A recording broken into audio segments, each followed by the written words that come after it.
Zoti Selimi është tërësafajshëm për secilin prej krimeve të pretenduara në akt akuzë, siç e ka vërtetuar mbrojtja në mënyrë të gjerë në dosjen sa përfundimtare 380 faqe. ZPS-ja thjesht nuk ka arritur të përmbush detyrimin e saj për të vërtetuar asnjërin prej këtyre krimeve të pretenduar për të dyshimit të arsyeshëm. Kaq është, dhe kjo është çështja jonë me pak fjalë qëndrimi jonë. Mbrojtja nuk ka detyrim që të vërtetoj se këto pretendime të prokurisë janë të gabuara.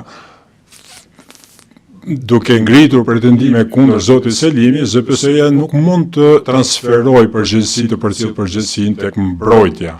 ZPS-ja duhet të paraqesë prova që ja kanë vlerë provuese, janë koherente dhe relevante dhe dëshmitarësh të mbështetshme për të vërtetuar pretendimet kundër zotit Selimi për te dyshimit të arsyeshëm.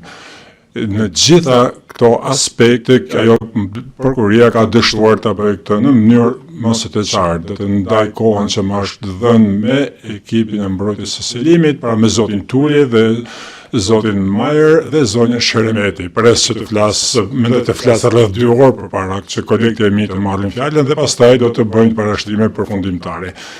Përmes gjatë gjithë këtyre parashtrimeve ne do të kërkojmë të përgjigjemi dosjes së përfundimtare të prokurorisë dhe po ashtu të hedhim dritë dhe të sqarojmë pa përsëritur disa aspekte në parashtrimet tona përfundimtare.